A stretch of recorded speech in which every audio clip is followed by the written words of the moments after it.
everybody. So I'm actually starting this live stream early than planned, which is like a record for me. I've never done that before, but I have to be done by 10 o'clock, so I have to can't take longer than an hour for this. But it's gonna be a lot of fun. We are ranking all of the movies that I saw in the summer, and I saw a lot because I started doing this gig at the movie show. So that forced me to have to see some that I probably wouldn't have seen otherwise, which was really good. It's a good thing. It's a good experience. And so this is just my personal ranking, my personal preference of these films. And for the most part, it follows how I ranked things as far as Rotten Tomatoes. But there are times when I recognize the value of a film, but I don't especially love it personally, if that makes sense. So it might be a little bit lower, even if I gave it fresh. People get really caught up in that, or rotten. But anyway, this is just my personal ranking of the movies that I saw, and it's a total of, let's see here, total 53 films in this ranking, and I'm going to go pretty quick between them all. I have the chat room open. I can't take that many comments or questions, but if you do a super chat, then I will answer your question to the best of my ability, as long as it's somewhat movie related. So that's available if you really want a question. But this is my ranking of the summer films, and you should definitely check out Sean Chandler's, my friend Sean, his ranking of the ones he saw. Our lists are pretty different, so that's always fun, right? And so let's dive in at the worst of this list. And we have number 53, we have War of the Worlds. This was like just an ad for Amazon. It was barely a movie. It was one of those screen live for just looking at the screens. The story was ridiculous. The acting was terrible. It's just, this is one of those like COVID pandemic projects that should have just maybe stayed a family project. Like, don't release it. We don't all need to see it. It wasn't even fun bad. It was just bad and boring. Terrible. So that's number 53. Number 52, I have Fixed. And some people might be upset by that because they love Genndy, they like the animation. Fair enough. But to me, this is like the epitome of a one joke movie. It's just dog testicles and dogs having sex. That if that is funny enough for you to maintain a feature film, then this is the movie for you.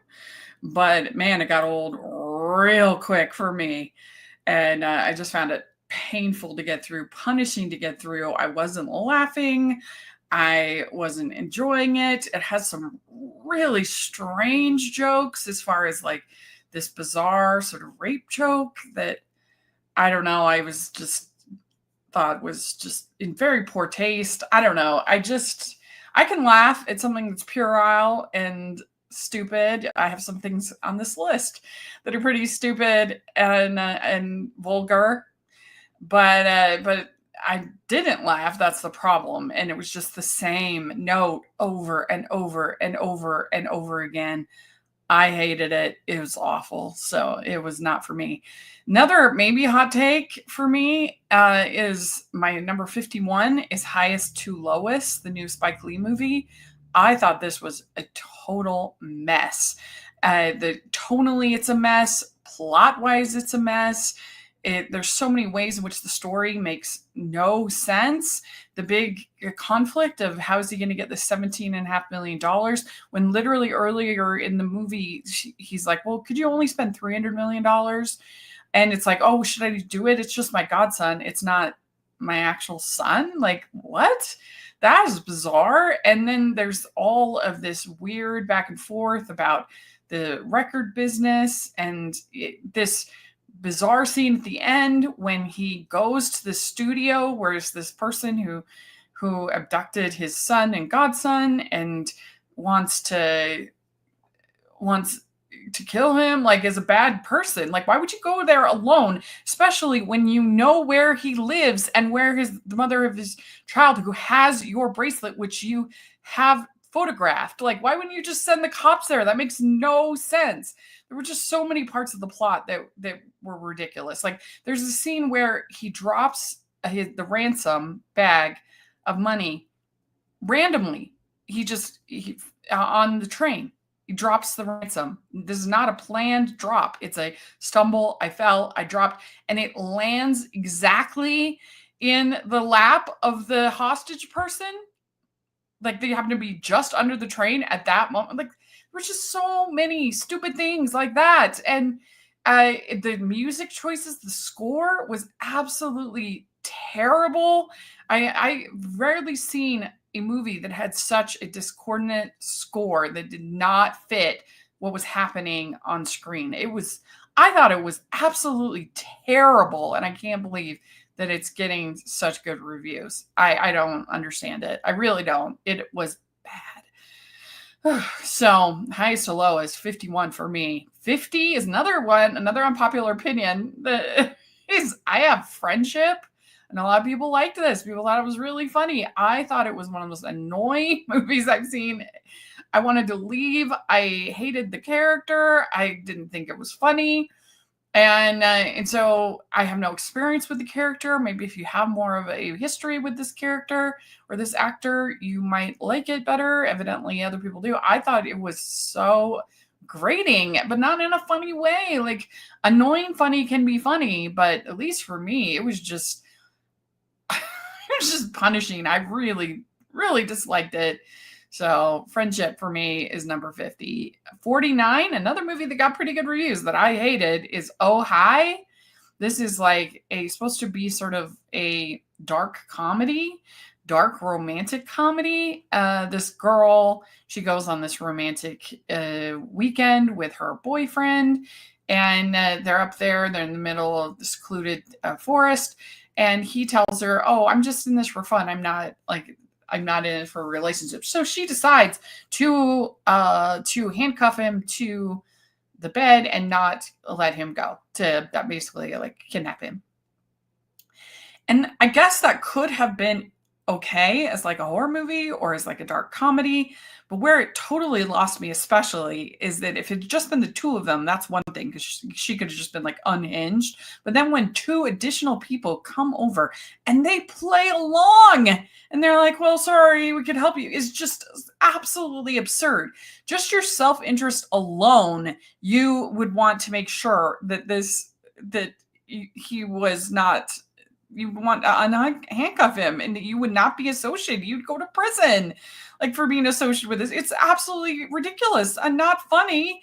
And I do think if you had it gender swapped, people would be so offended. But I guess to do this to a man, it's okay. Even though, like, really, yeah, maybe he should have communicated his thing, but like, they hadn't been dating long, so I don't think his desire to, like, not be in a relationship is like that crazy. Like, she could be upset, but like, he's under no obligation to, they're not married, they haven't made some commitment to each other. So yeah, it was, I hated it. I thought it was terrible. 48, I have Smurfs. And this just was like 7 different movies all happening at the same time. The animation I actually thought was okay, but there's like live action sequences, and there's like all of these different plots, and No Name getting a name, and for the advertising, not as much Rhiannon Smurfette as you think. It's just, there's just nothing here, and I really love Smurfs Lost Village, so that was disappointing. 47, I have Juliet and Romeo at 47. This one was punishing to sit through. I thought I might like it because I like romance and I like musicals, but the songs were very uninspired. It just felt like a slog. It felt long, and the changes they make to the story remove a lot of the oomph to the story. And so you're just left bored. It was a boring take on Romeo and Juliet and weak. So there we go. Juliet and Romeo. 46, I have Bride Hard. So this was your like action, like supposedly a romantic comedy meets Die Hard, Bride Hard. And the cast is talented. They were really trying to squeeze whatever they could out of it. And I do have especially an affection for Rebel Wilson uh, and for Anna Camp from Pitch Perfect. I'm a huge Pitch Perfect fan. So I enjoyed seeing them together. The cast is very talented, but they couldn't save it. It just wasn't funny. That's the problem. And like very violent for the tone and feel of this kind of movie. It did not work at all.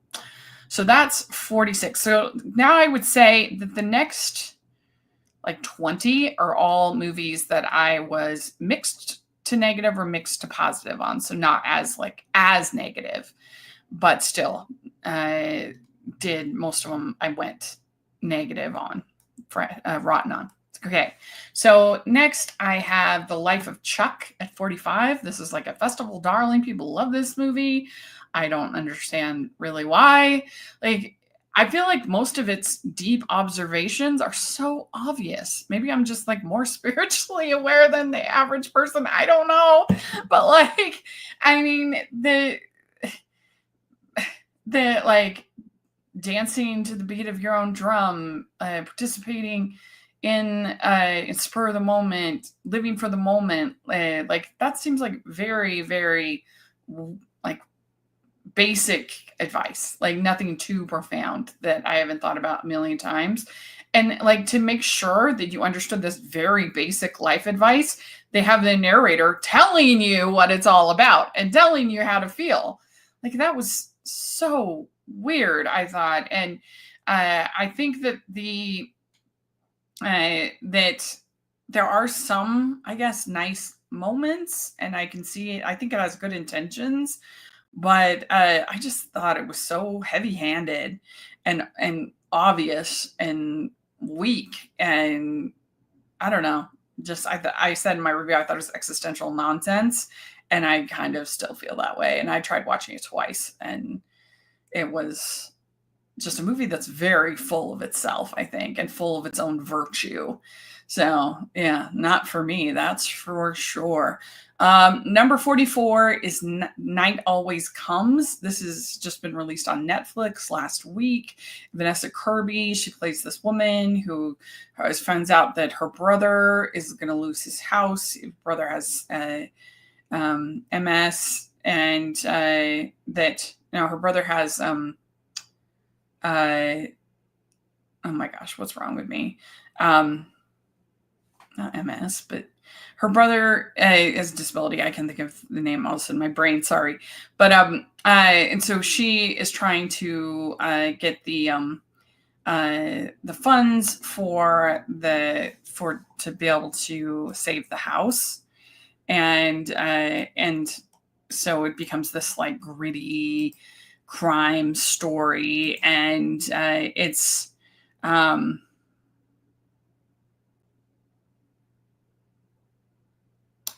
and it just felt really repetitive and slow, and I didn't really care about the story, and I just felt like this is something that we've seen a lot, and it looks nice. I think the acting's pretty good, but it's just very forgettable. I would say this one is forgettable. So Night Always Comes. 43, another movie I had an unpopular opinion on, is Materialist.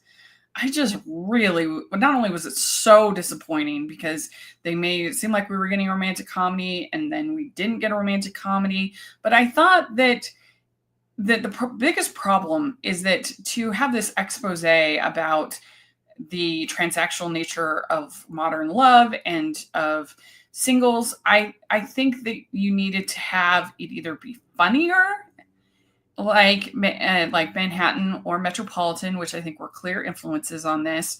You needed to have it be funnier, but you also needed to have it be about younger characters. Her character, Dakota Johnson's character, is 36. And I think by the time that you're 36, you started to figure a lot of this out, or the material possessions don't mean as much because you have more material possessions yourself.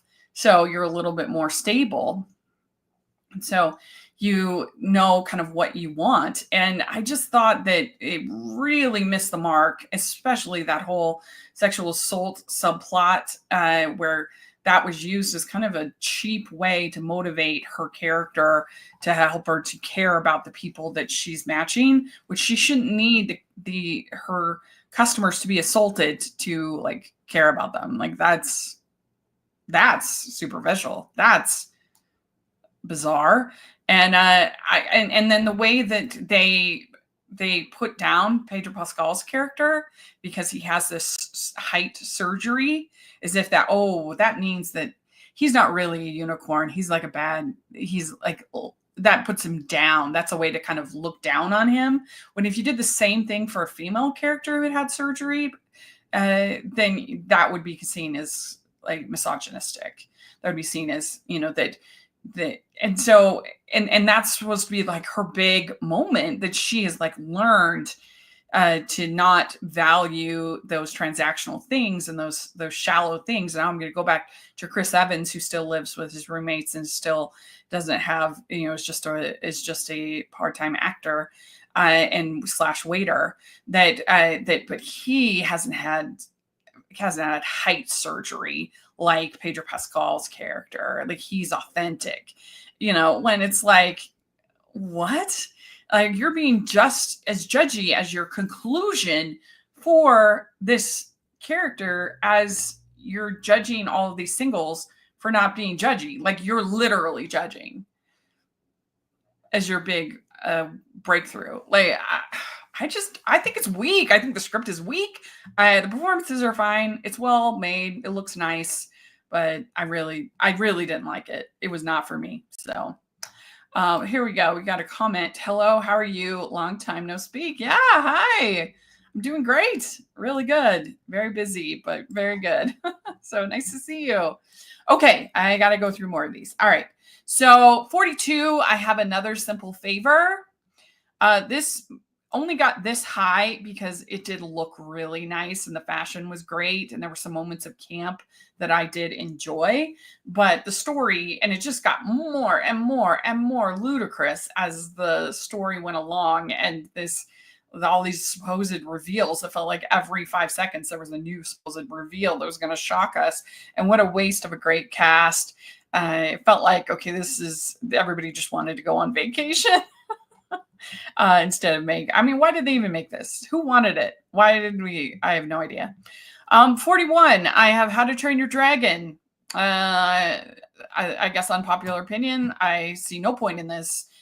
Sure, it had some impressive flying, sequences, I guess.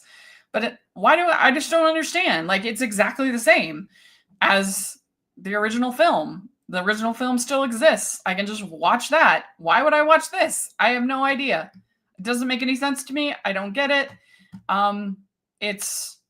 It made absolutely almost no changes. There's like a little bit more training, a little bit more of the school, but literally shot for shot, almost every interaction with Toothless and Hiccup is exactly the same as the animated film. Why do I need it twice? I don't understand. It doesn't make sense to me. I don't like it.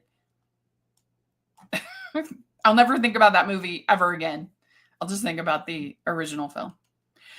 Number 40, I have Jurassic World Rebirth. There are some like fun dinosaur sequences in here, but there's also some ridiculous ones, and I didn't need them to be mutants, and everything involving the family felt like a whole different movie and less effective. And then switching back and forth between the family and the scientists was just weird and frustrating. And why did they have that boyfriend character? I have no idea.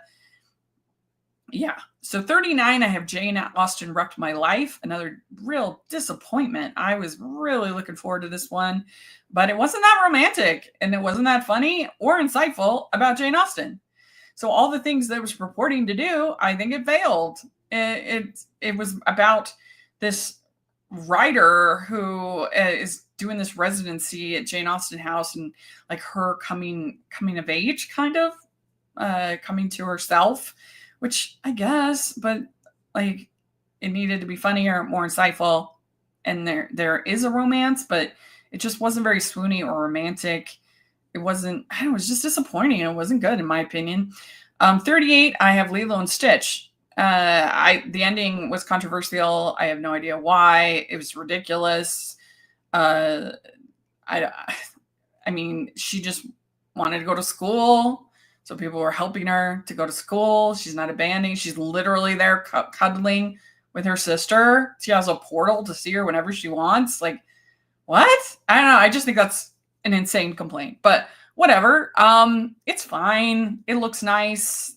It's cute, but totally forgettable. And I will never think about it again, except for to talk to crazy people that make weird complaints. Um, 37 is the Phoenician Scheme. I have this did look nice. It had its moments. It had some funny moments. I liked it better than other recent Wes Anderson films, but I'm just tired of his shtick. It's getting very repetitive, and his casts always feel bloated, and I don't know. It's just not doing it for me anymore. It's not. But if you're still on board, you'll probably like it, but I'm over it. 36 is Mission Impossible, The Final Reckoning. Boy, this movie, the first hour was painful. It was so boring exposition dump and remember this, remember this, remember this. And that was brutal. That first hour, I was just like, oh my gosh, I hate this. And then once he gets on the submarine and then we get action, action, action, action, action, it was pretty fun. So it's a movie of two parts, but still not enough to compensate for how slow that first hour was and underwhelming. Yeah. So 36. 35, I have Ballerina. I guess I kind of have an unpopular opinion about the John Wick movies. I'm not as in love with them as other people. I haven't seen all of them, but the ones I've seen, I don't know, they feel really repetitive in the action, a lot of gunfighting. They're very similarly staged, each action scene. There's not a lot of creativity in the style of the action, what's happening. It, like I said, a lot of gunfighting. With this, every action scene was kind of dark and dimly lit and repetitive. Felt like the same action scene over and over and over again. So that's not that interesting to me. And the story was nothing special. So yeah, I didn't think it was very good. 34, 28 years later. This is another movie that felt like 7 different movies all packed into one. The cast really is bringing it, and it does look nice, and there are good moments, but it just felt so fragmented. Like the first part with the boy and his dad, that felt like a different movie than everything with Ray Fiennes, and then you got everything with his mom, and you know. I don't know, like they just felt like all these different sort of parts together. They didn't mesh well. The ending was bizarre. Didn't make any sense to me. But it does look nice. It has good moments. So it's a mixed bag. 33, I have Thunderbolts. I just found this to be a real drag. I thought it was a downer. But I do appreciate that they did something different, and they do have likable performers. I could have just used a little bit more humor. Pretty much David Harbour's the only character that kind of brings some humor into this. And it's just like, do we really need like existential dread and despair and, little children, little girls getting zapped? And, I mean, it's just like, geez.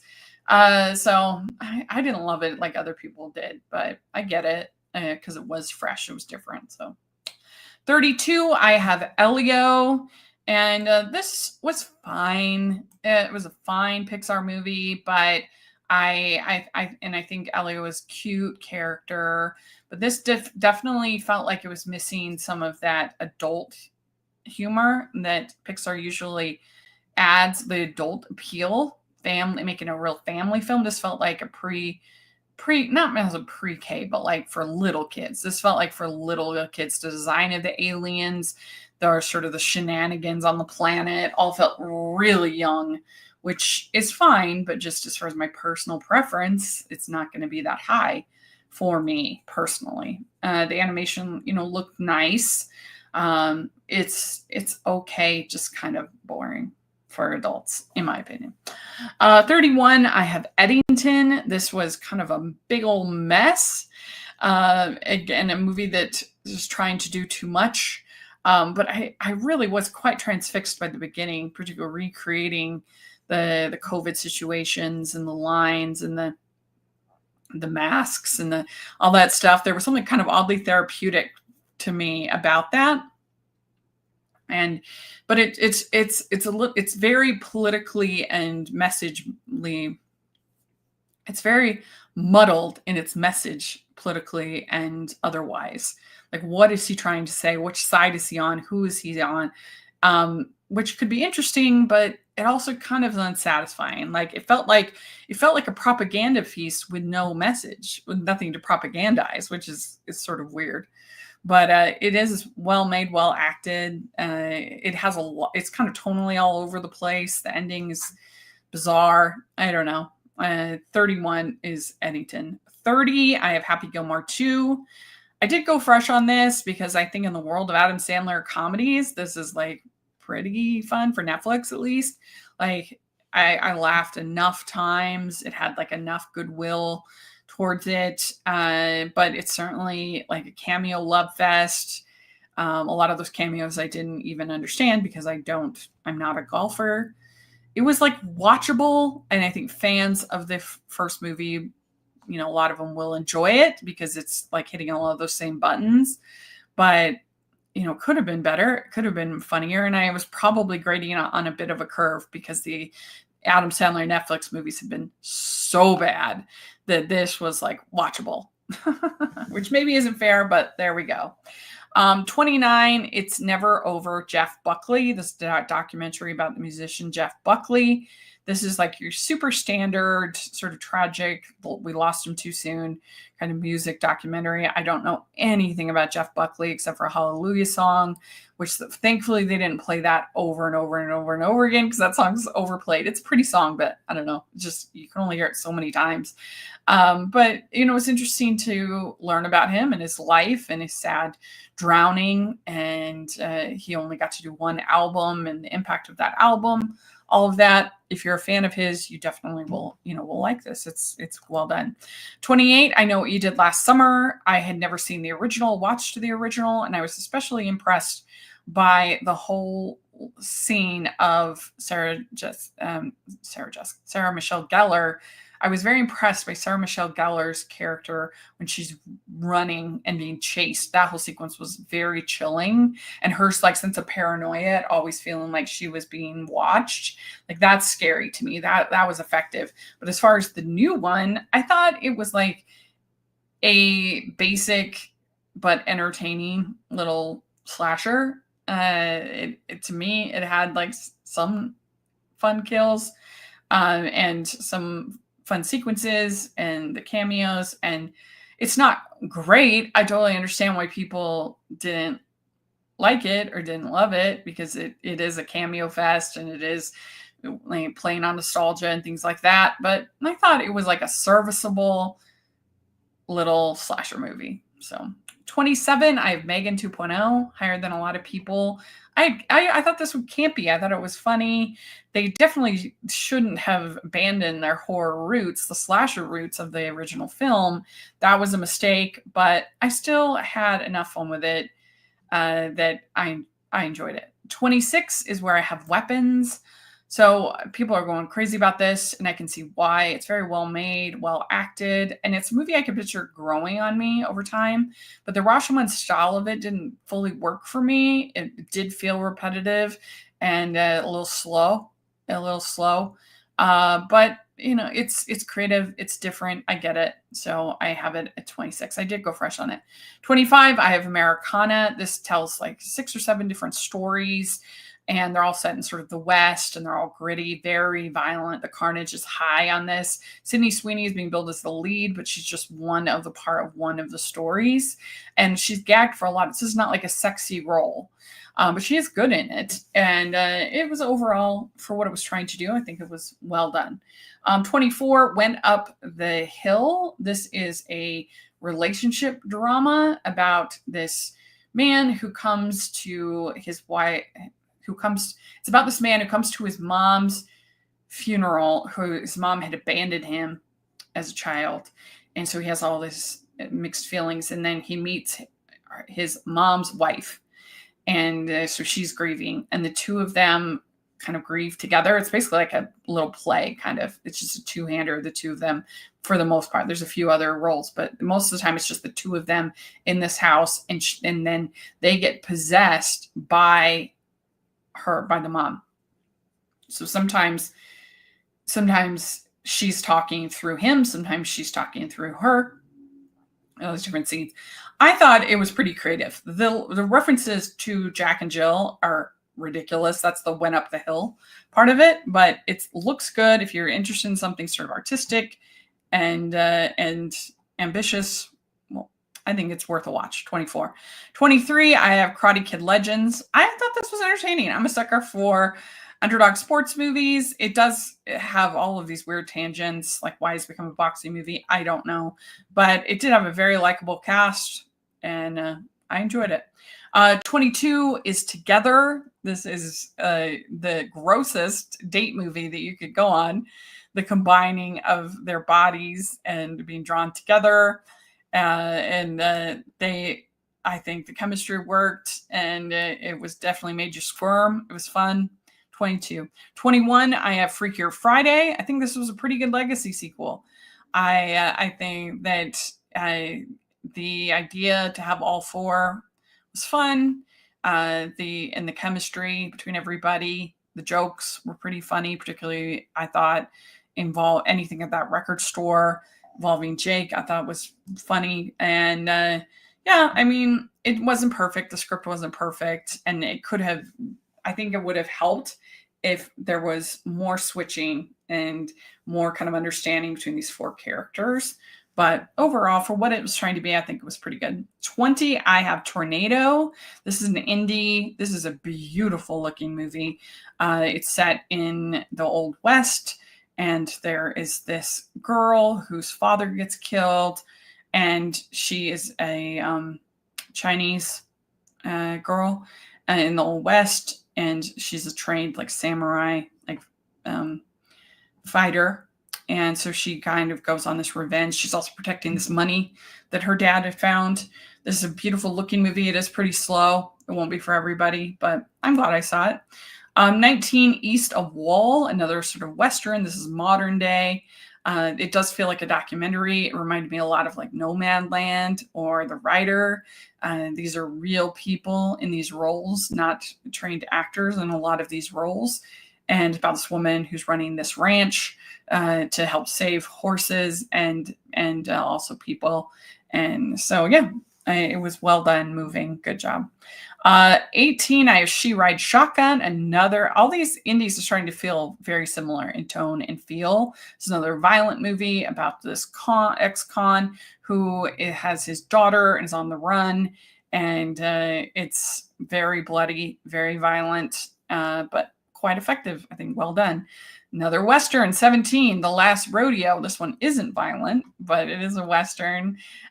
This man, he finds out his grandson needs needs the surgery for his brain.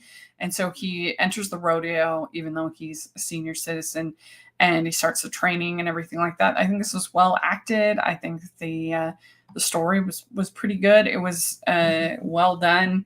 Everything's pretty messy between him and his daughter, and to see them work through that was effective.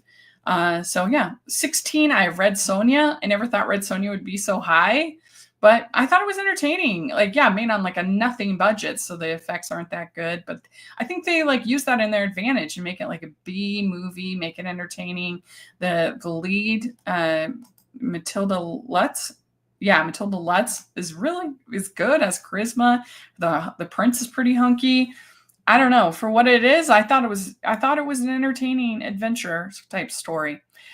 15, I have Final Destination Bloodlines. I just thought this was so effective. I've never seen a Final Destination movie, but the whole setup with the the everything in the club and that whole thing was so well done. And they kept kind of coming back to it and putting all the clues together. And some of the deaths were like gnarly and funny and effective. Great cast. I really enjoyed it. I never would have thought, but the trailers were so good. The marketing was so good for this. They got me to see it, and I never thought that I would. And I had a blast. I thought it was really, really good. 14, I have Neja 2. I've actually seen this twice this year. I just saw it again this week. This is kind of it's like the only way I can think to describe it to people is if it was like a Chinese take on sort of a Hercules type story. So you have this young boy who turns out is a demon, and they're sort of fighting between the demons and there's like kind of the demon side and the good side. And it's basically just an excuse for a lot of action. The dub was interesting because I did feel like, I don't know if it's just because I've already seen it once, and so seeing it again, or if it was just the dub was very effective, but I was less confused on this watch than I was the first time I saw it. But the animation is incredible. The action is incredible. It's fun. It's fun to see this kind of story for another culture. 13, I have the live stream of Good Night and Good Luck. This was on Broadway, the first time that they've ever live streamed a production from Broadway. Of course, they filmed a lot of different pro shots over the years, but this is the first time there was a live stream. So that was super cool. And I thought it was very effective, the way they told the story. And I think in some ways it was probably more effective to watch as a live stream because the theater the stage looked pretty sprawling. And I could see him getting kind of lost in that huge stage, but because you're watching the live stream, they could focus in on him. And I thought having that side plot of the romance was really effective. I'd forgotten about that in the original film. So yeah, it was good. 12 is Sketch. I really enjoyed this film. It's about this girl who her drawings start to come alive and they can be quite scary. It's a good movie if you want to introduce your kids to scary movies, see what they like, see how they do. And it's about grief and loss and our different ways of understanding it. We've seen that a lot in these movies, but just these creatures and the design, I just thought made it fresh and exciting. And I think they did a lot on a very small budget. And yeah, so if you haven't seen it, you should check out Sketch. It's quite good. 11 is Fantastic Four: First Steps. I really liked getting to meet this family. I enjoyed the characters. I liked this character with Sue Storm and her sort of having to kind of fight for her baby. And that plot I thought was very effective. And it looked great, the styling. I had fun with this. It's a little slow at times, but I liked it. Number 10, I have The Bad Guys 2. The action was incredible. The animation was incredible. The story, it gets a little ridiculous and a little convoluted more than it needs to, but I still overall thought it was a pretty good sequel to the original film. I like the characters, I like the humor.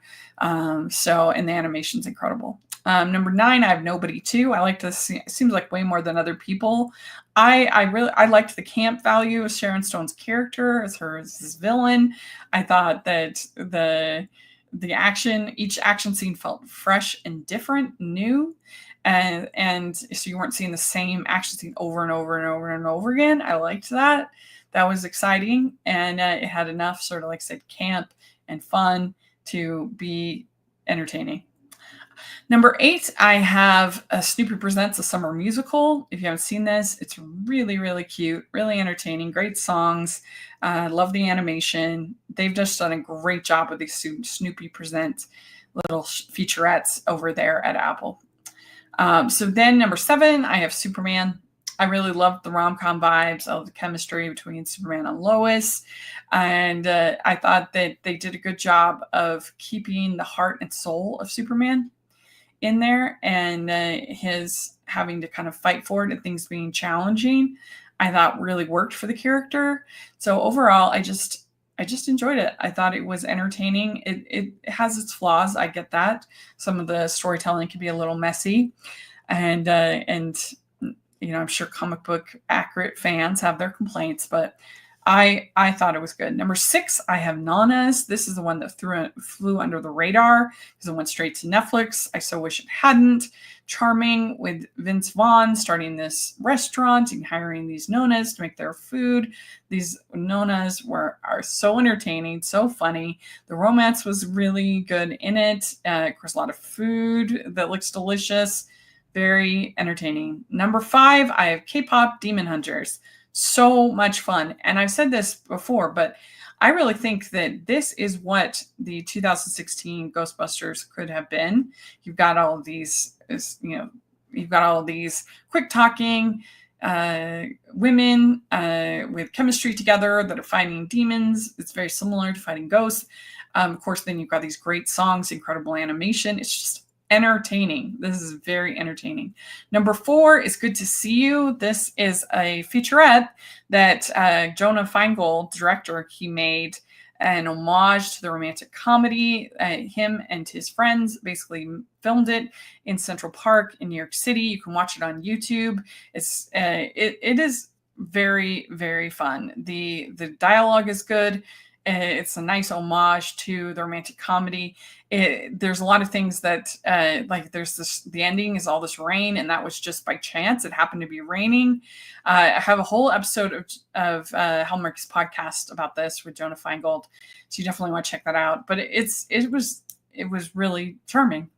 Number 3, I have The Naked Gun. I laughed my face off. I thought it was hilarious. I was laughing so hard that I missed jokes because I was still laughing at the previous joke. You don't go to this for the plot or the story. And my worry is that it's kind of making fun of stuff that isn't really made very much anymore. The whole idea of the sort of noir detective kind of story is something that's not made that much. But it was just so funny, in my opinion. Number 2, I have F1, the movie. So entertaining. The racing scenes were so good. Brad Pitt had such charisma. They really get you rooting for it. It's an underdog sports movie. I had a blast. I loved Javier Bardem in this. I've seen it twice. Really enjoyed it. Number 1, though, is Sorry Baby. The script is so good. I've seen it twice now. I liked it even more the second time than the first time. It manages to balance like true trauma and some heartbreaking scenes with humor and lightness that makes it feel so authentic and so real. Because what do you do when you've been through trauma? You laugh awkwardly. That's a thing. And there's a scene where it's called the sandwich scene, which is so well acted and so well done. Eva Victor, great. I would be so happy if she got nominated for screenplay and lead actress. It's that good. Her performance is great. And it's a really, really, really good movie. You should look it up. I think it's available to stream now, to rent. So you should rent it. It's a very, very good movie. So there we go. That's it. That's all of the movies that I saw in the summer. So let me know what you think of my ranking, of my list. Are you outraged? What do you have higher? What do you have lower? Let me know. I would love to hear that in the comment section or on Twitter and other social media. So definitely check that out. And please like this video. Please subscribe to the channel. I would really appreciate that. We're getting closer and closer to 5K subscribers. And if you have other rankings you'd like me to do, let me know in the comment section. Make sure you check out Hallmark's podcast for a lot of great content over there as well. And yeah, if you are listening on iTunes, please leave your ratings and reviews. That helps so much. We have the Patreon group, which is the biggest way you can support what I'm doing, and you get to be a part of our monthly watch-alongs. Jonah Feingold has done a watch-along. He's just so wonderful, a great director who's fighting the fight for the rom-com, which I love. So you can hear how things are made, and you get to be part of those cool Q&As that are exclusive just to the Patreon. So make sure you check that out. There's also a lot of other benefits. Check out the merch store. We got some new designs. The shirt that I'm wearing right now, that's a new design. So take a look at that. I would really appreciate it. You get to save the rom-com shirts, and we need to start the movement. So take a look at that, and those go to help me do what I do. I would really appreciate it. And thanks so much, everybody. We'll talk to you later. Bye.